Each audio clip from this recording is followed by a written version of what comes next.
Hello there, Arcany here. I have just found a very spicy time-saving trick that I want to show you. Unlike the other tricks I've found, simply showing wouldn't be enough, so this will end up being a showcase as well as a tutorial.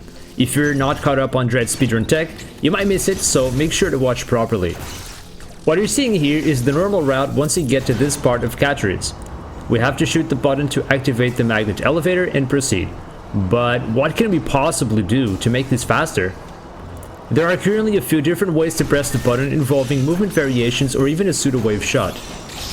The one we just watched is the simplest form of movement, slide through and fire. There is also slide through, fire and slide back. The fastest one I can think of was the double turnaround slide, pseudo wave and dash melee away, also much harder to execute.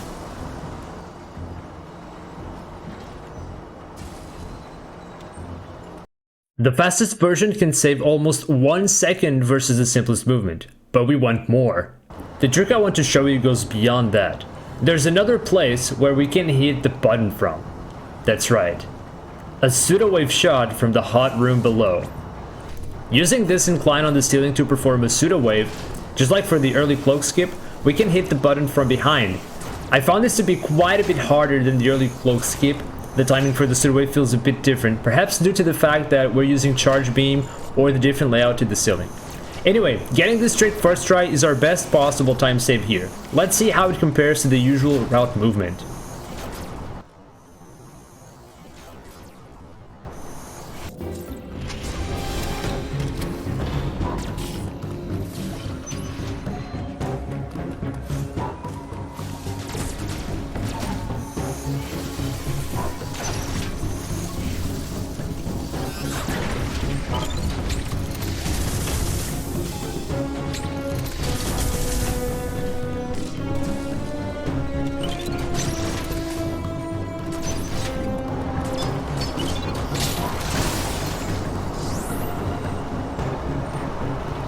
Now, a time comparison between simple movement, the harder DT slide pseudo, the Hell run pseudo, and a spliced version of the Hell run pseudo where I made it look like the angle setup was quicker.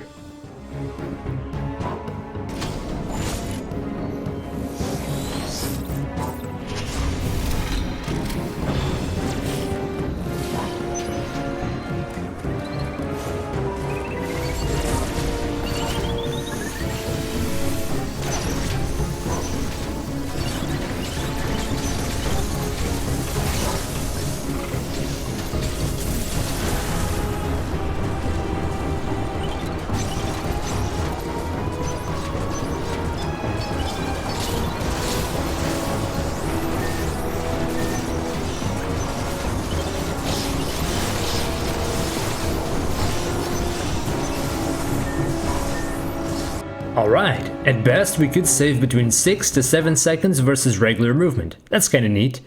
But you might be wondering, is it really worth doing that for a 6-second time save? First off, like most difficult tricks, it's not worth until you do it consistently or until you need a time save.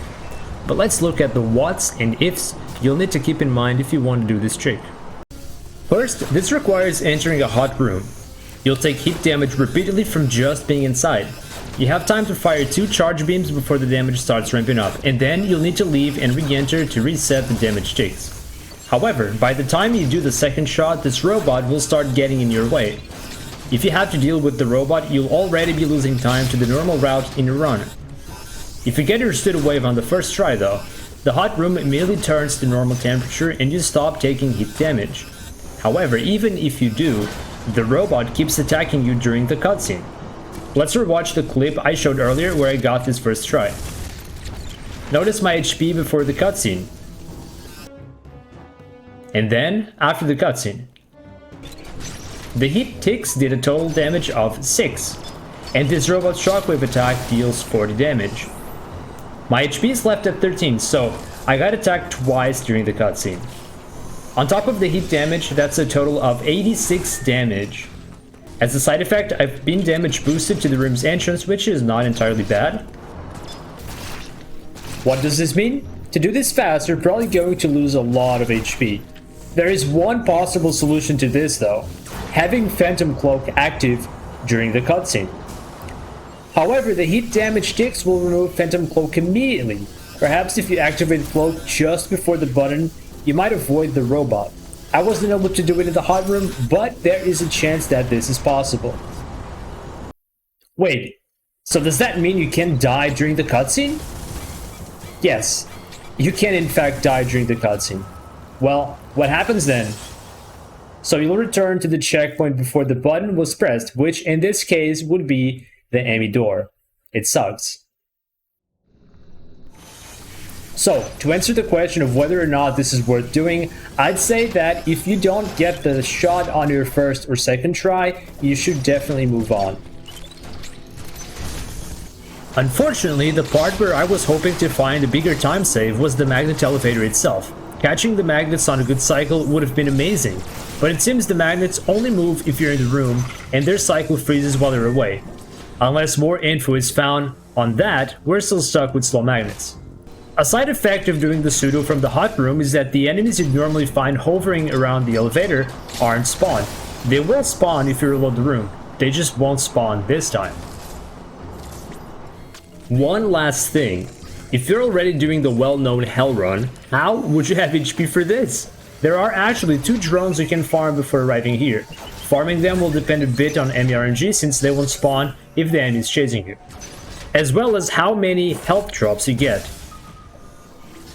So, this is a rather difficult trick, but I believe with enough practice and consistency, it will be worth doing in runs.